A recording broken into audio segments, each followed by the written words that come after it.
Quero chamar aqui à frente o Guilherme, pastor Guilherme. Eu já tive aqui a oportunidade de falar um pouco dele na Missão Caleb, os que estiveram presentes. Pastor Guilherme, eu chamo de Guilherme e outros nomes. É um grande amigo, nós estudamos juntos no internato, no IPAI, fizemos o nosso ensino médio junto. E daí eu já conversei com ele em janeiro, vem fazer a Semana Jovem com a gente. E ele passou e fez um tour pelo Rio de Janeiro, vai fazer aqui o nosso congresso, depois vai para outras igrejas também. Seja bem-vindo, Guadalupe é a sua casa. Como diz o Benjamin, ele é do Clube Jaca, Sociedade Jovem Jaca, Jovens Adventistas de Casimiro de Abreu. Guilherme Manhães, ele está aí no seu último ano em Teologia no NASP, já entregou lá o seu artigo TCC. Vamos esperar aí para que ele seja aprovado. Meu camarada, seja bem-vindo a Guadalupe. Você é um irmão, você fica à vontade. Já falei para ele que está proibido de falar heresia aqui.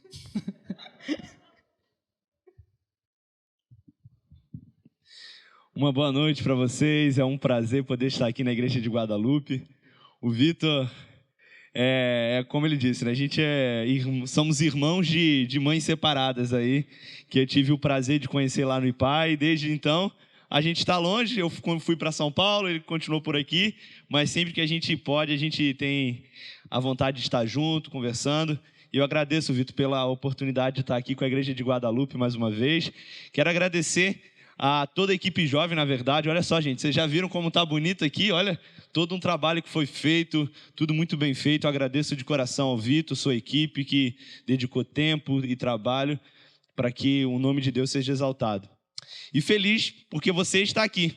Esse é talvez um motivo da maior felicidade, porque você tirou uma parte do seu dia. Você poderia estar fazendo qualquer outra coisa nesse momento, mas você tirou essa quinta-feira para poder vir à casa de Deus e ouvir algo que Ele preparou com toda certeza, de forma especial para o seu coração e para o início desse congresso jovem. E eu quero falar um pouquinho sobre esse congresso. Vocês devem estar aí vendo o nome aí, O Exclusivista. Talvez para alguns esteja claro o que a gente vai falar durante esse congresso. Para outros ainda esteja um pouquinho o que vai ser, o que ele vai falar. Mas eu queria falar um pouco sobre O Exclusivista. E para dar início, eu queria te perguntar, você já parou para pensar o que é ser exclusivo? O que é ter algo exclusivo, talvez um produto, ou ter acesso exclusivo a alguém?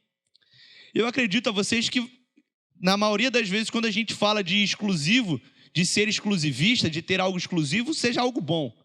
Imagina você ter um carro exclusivo, né, uma edição ilimitada só para você. Ou talvez você tenha um celular exclusivo ali, com uma capa diferente, uma câmera, sei lá, super power, potente. Nem sempre exclusivo é ruim. Porém, eu gostaria de falar a vocês um pouquinho sobre o que é exclusividade. E o que faz algo ser exclusivo. Já parou para pensar se você é exclusivo ou não?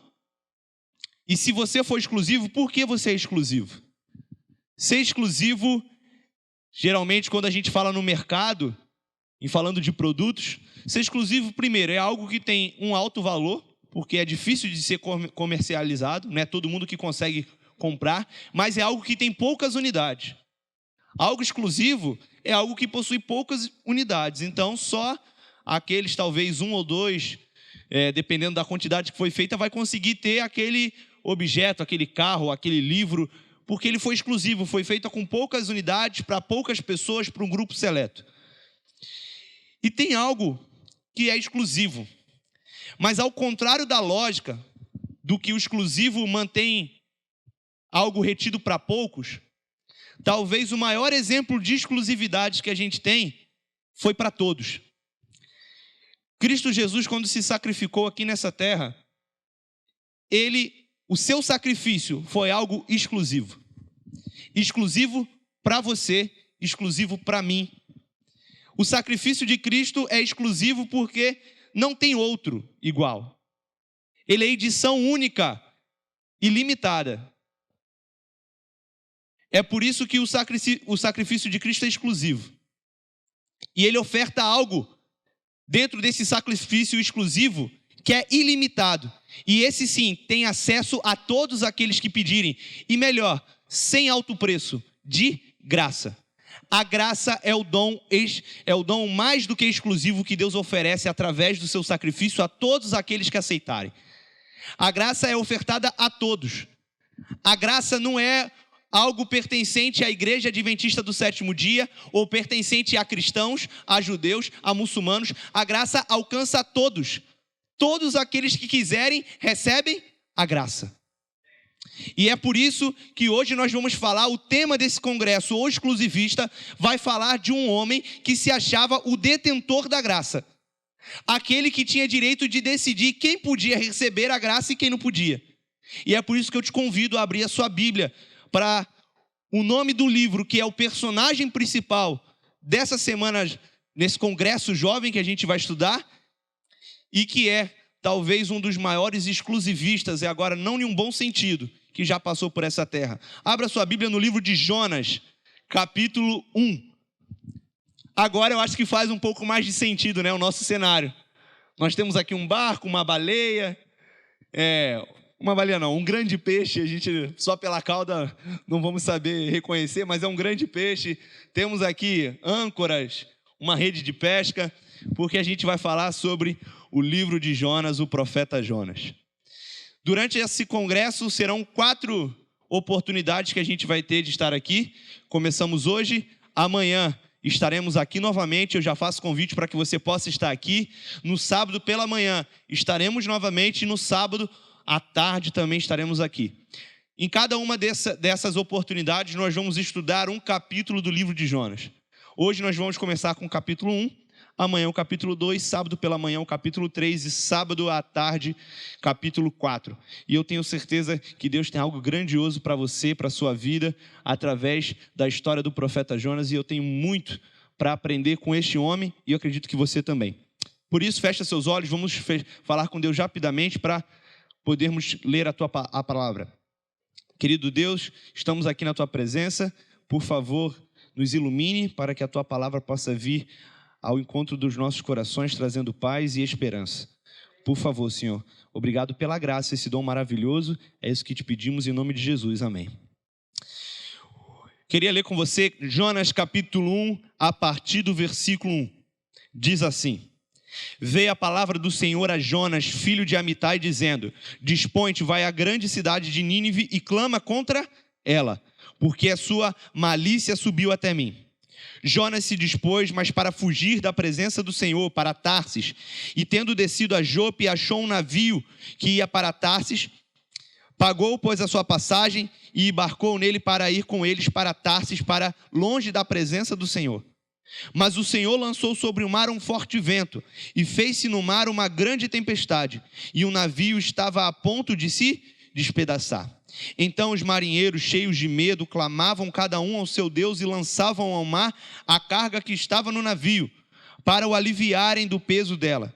Jonas, porém, havia descido ao porão e se deitado e dormia profundamente. Chegou-se a ele o mestre do navio e lhe disse: Que se passa contigo? Agarrado no sono? Levanta-te, invoca o teu Deus, talvez assim esse Deus se lembre de nós para que não pereçamos. E diziam uns aos outros: Vinde e lancemos sorte, para que saibamos por causa de quem nos sobreveio este mal. E lançaram sortes, e a sorte caiu sobre Jonas.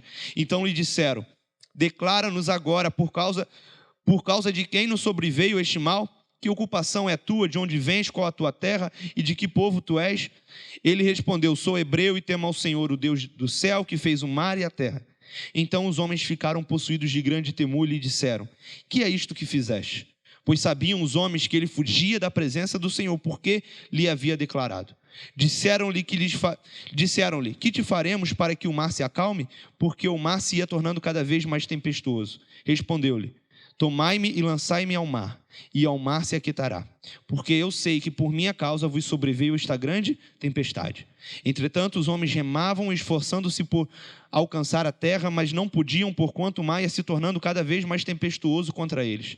Então clamaram ao Senhor e disseram: Senhor, rogamos-te que não nos faça perecer por causa da vida deste homem, e não faça cair sobre nós este sangue, porquanto a nós inocente. Porque tu, Senhor, fizeste como te aprouve.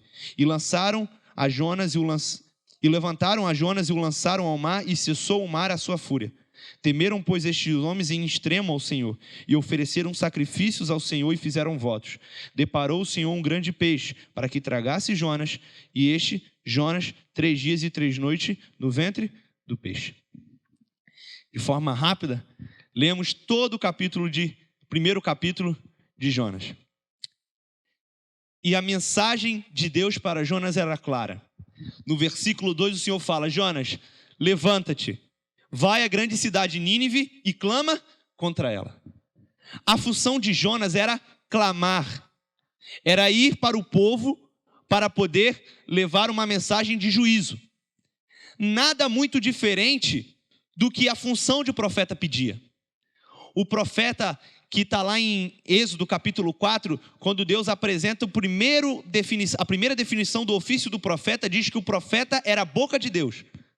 A sua função era ser um porta-voz, era ser um mensageiro do que Deus queria falar. E Deus olha para Jonas, profeta, e fala: Jonas, vai até Nínive e clama contra ela. Vá levar a minha mensagem, porque a malícia dela subiu contra mim. Mas o profeta Jonas, ele decide fazer o quê? Responder a Deus? Ele não responde. A Bíblia não apresenta nesse momento, no primeiro capítulo de Jonas, a Bíblia não apresenta nenhum diálogo entre Deus e Jonas. Enquanto Deus fala: Jonas, levanta-te e clama contra Nínive, Jonas se levanta sem falar nada e vai ao sentido contrário. A Bíblia fala que ele está indo em sentido a Tarsis. Tarsis é completamente oposto aonde ele deveria ir. Enquanto Nínive, capital do povo assírio, se encontrava sentido oeste, Jonas ia sentido leste, totalmente ao contrário.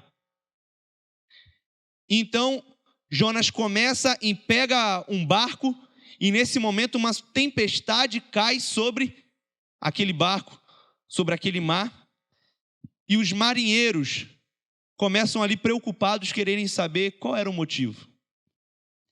Jonas, ele devia ir clamar contra o mal de Nínive. Mas ao desobedecer a ordem do Senhor, Jonas se torna causador do mal sobre aqueles marinheiros. Jonas, em vez de clamar contra o mal, Jonas se torna o causador do mal. O versículo 6 diz: chegou-se o mestre do navio e lhe disse, agarrado, né? Porque levanta-te, invoca o teu Deus, talvez assim o seu Deus se lembre. E o versículo 12 fala: lançai-me ao mar, porque por minha causa vos sobreveio esta grande tempestade. Por minha causa, esse mal que vocês estão passando, a tempestade, a iminência de morte, é por minha causa. Jonas se torna o causador do mal, ao invés de clamar contra o mal.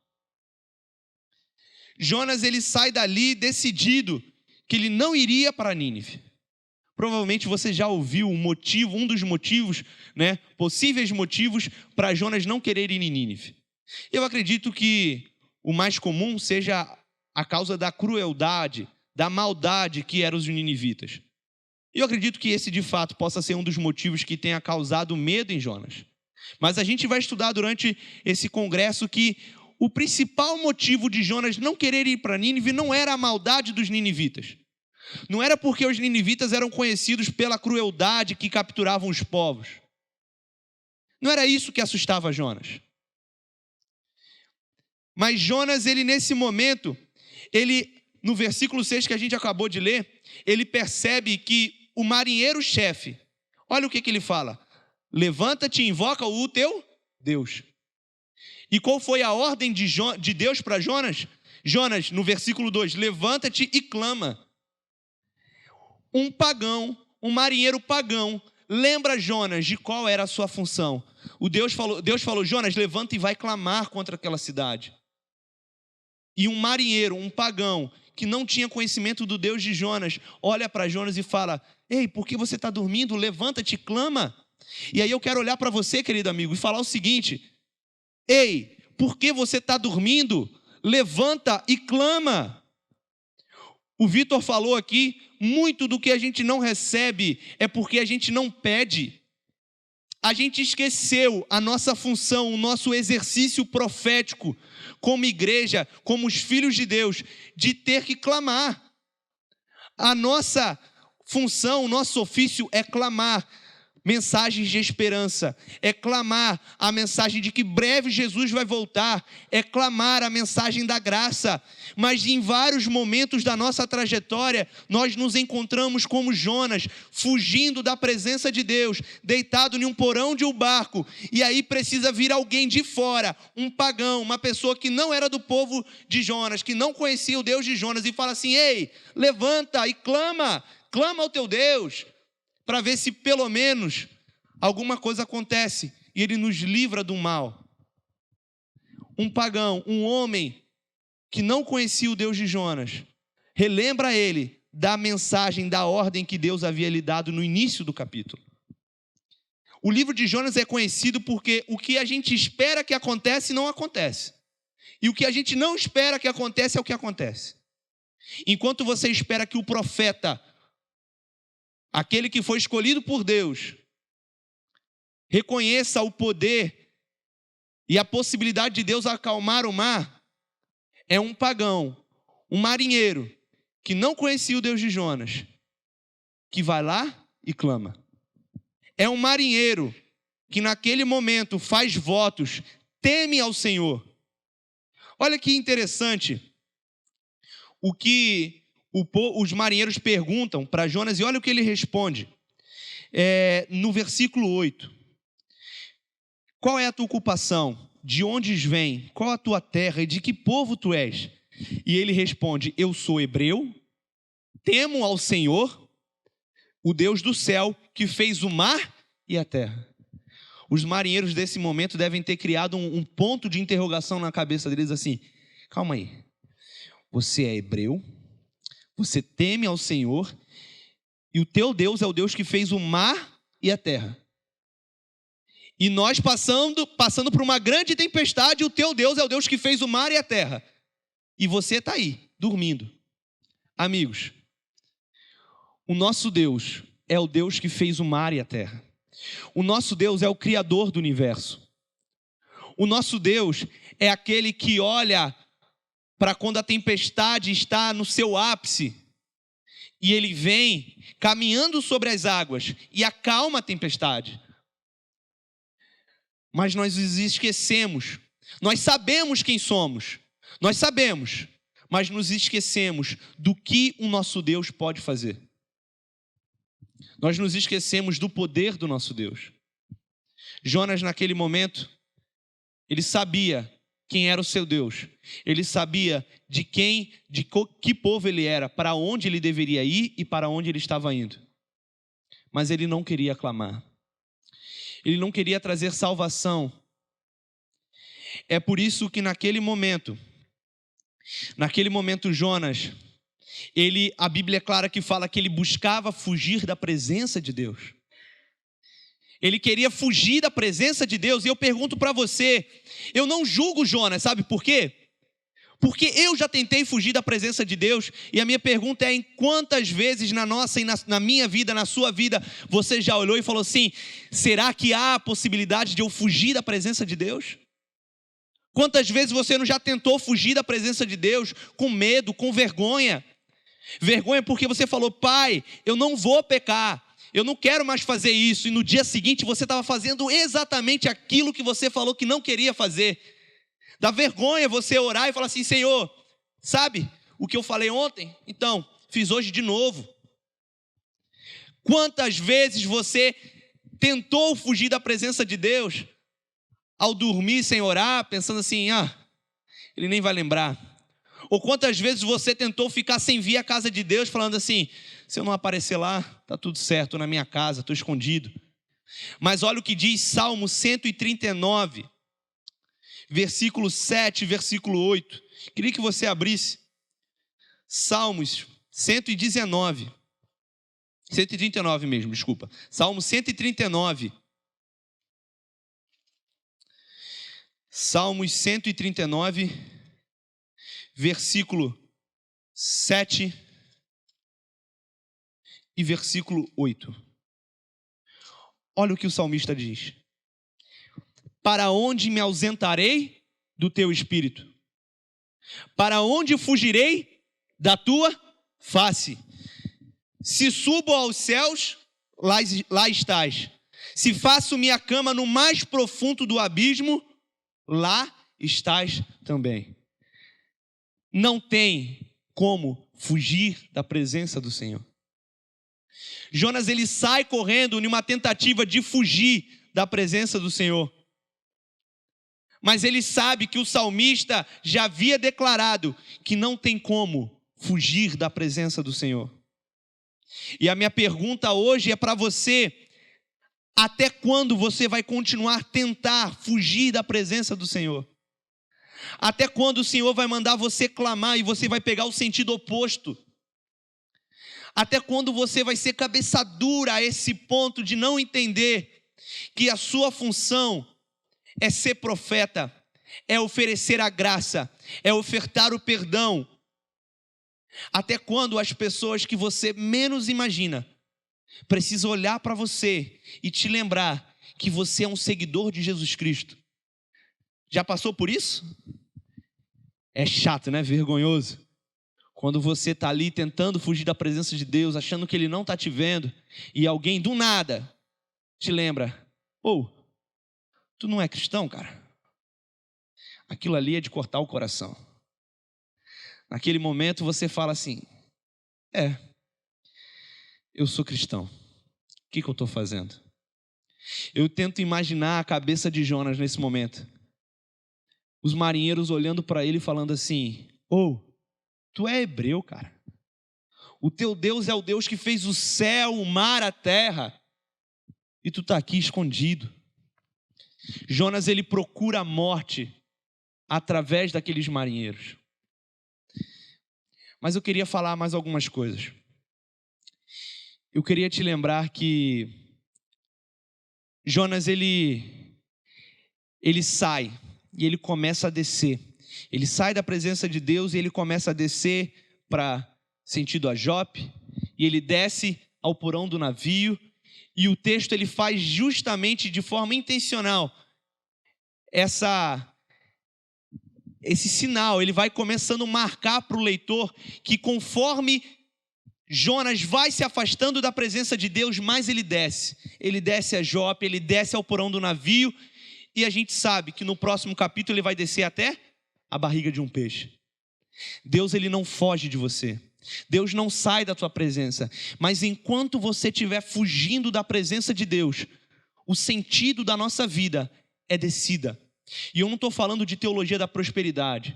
Eu não estou falando que quando você começar a vir para a casa de Deus, quando você começar a buscar ter um relacionamento com Deus, então você vai começar a ganhar muito dinheiro, que a sua saúde vai virar, então, ótima. Não estou falando disso.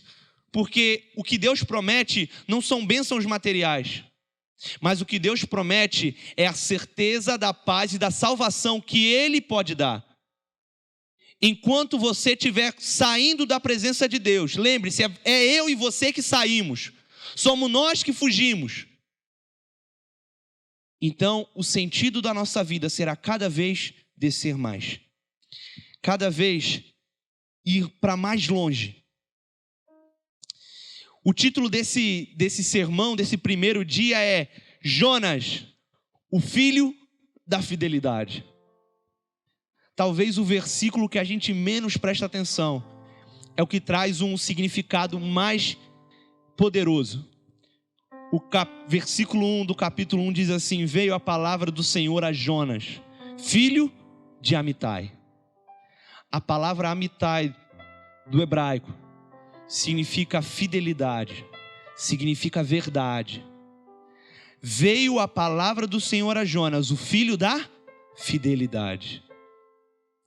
O filho da fidelidade escolheu não ser fiel à sua missão de clamar. O filho da fidelidade escolheu desobedecer.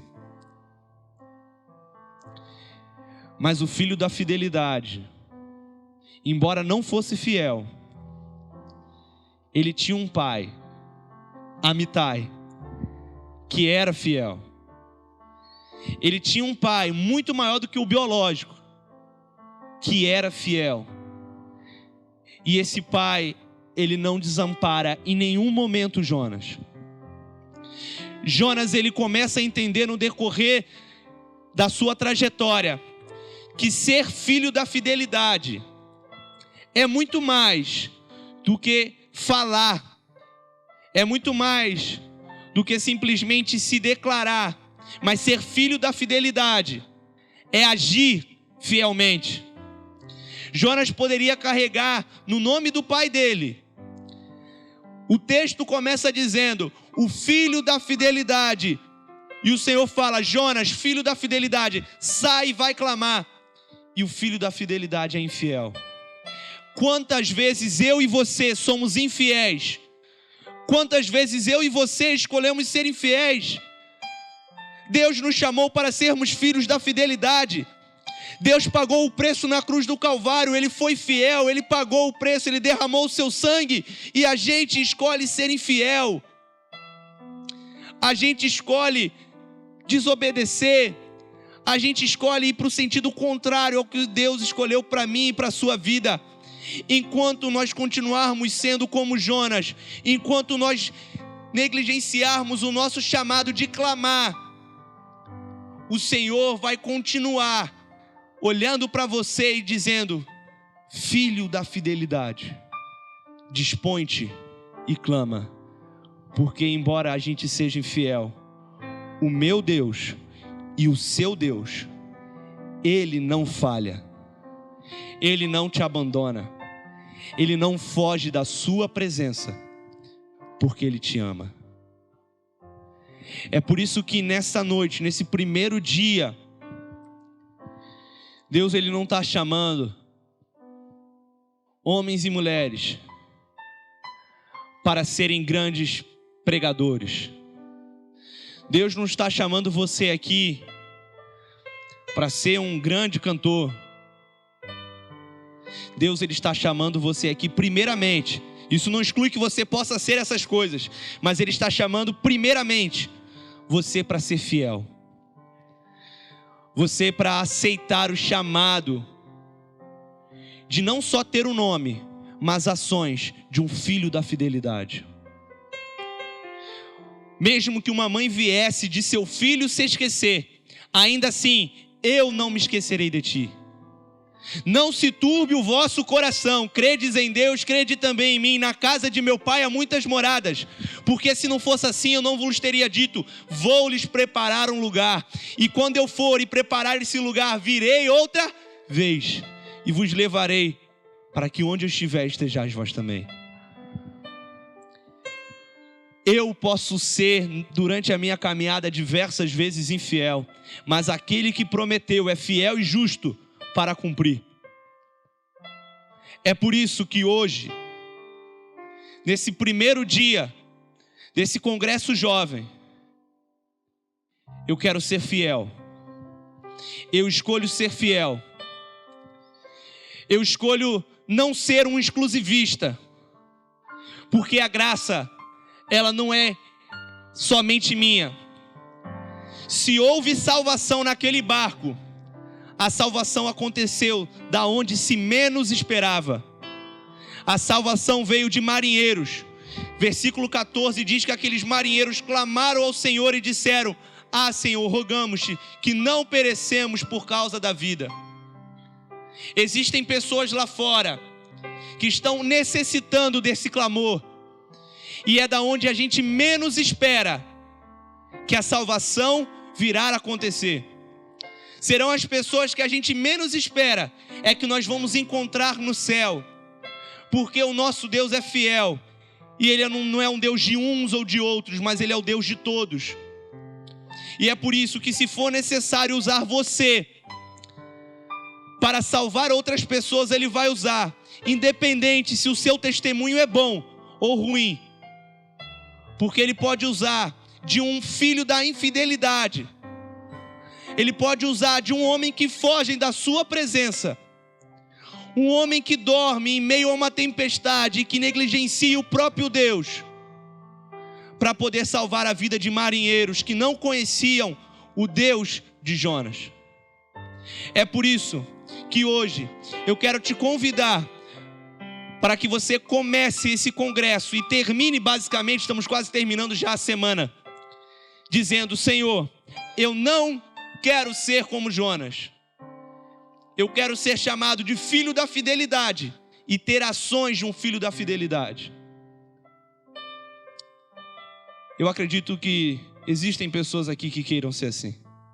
Eu quero dizer: Senhor, não quero mais fugir da tua presença, porque eu sei que não tem como estar fora da tua presença. E é por isso que essa presença se faz presente neste lugar, e ela vai te acompanhar por onde você for. Se esse é o seu desejo, se o seu desejo é ser chamado de filho da fidelidade, com ações de fidelidade, convido você a ficar em pé. Eu quero orar com você. Mas antes da oração, a gente vai ter uma música especial.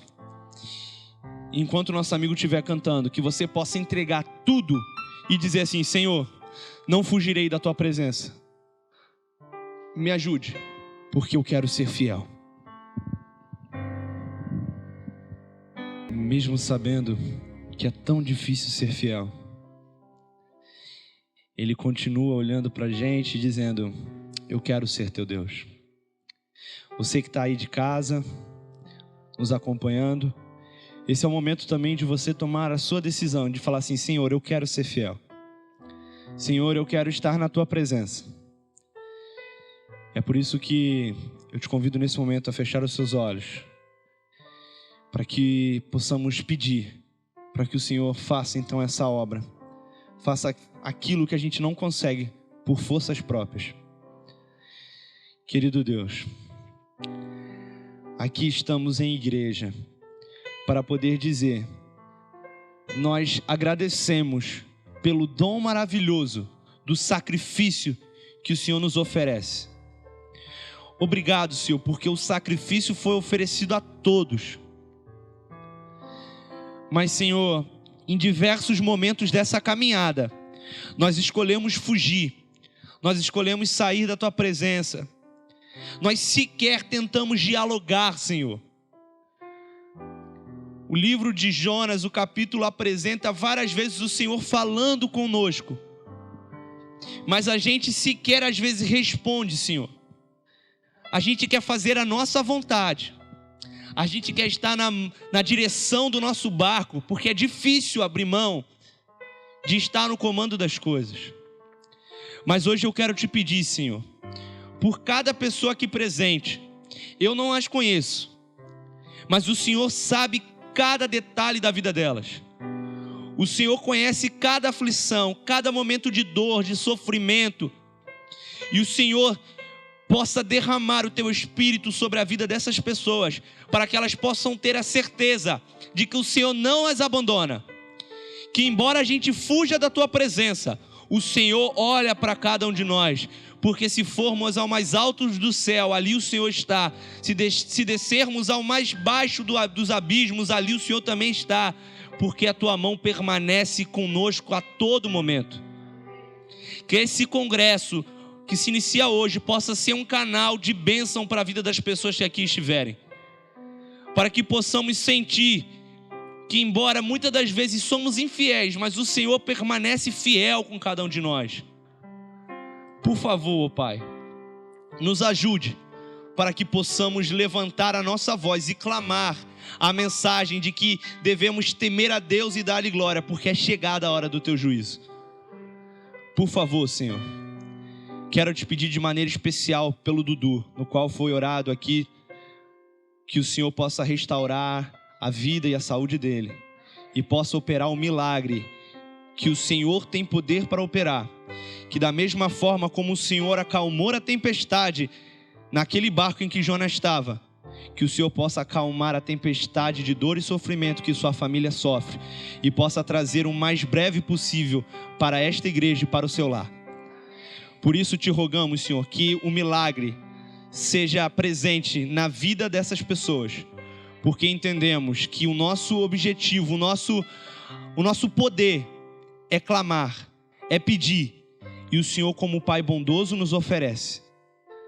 Por isso, nos perdoe, derrame sobre nós o teu Espírito Santo, é o que pedimos, não nos nossos méritos, mas daquele que morreu em nosso lugar, Jesus Cristo. Amém. Que Deus te abençoe, que Deus te ilumine. E você é nosso convidado para estar aqui amanhã novamente. Traga seu amigo, seus familiares, para que mais pessoas possam receber a mensagem de salvação. Amém.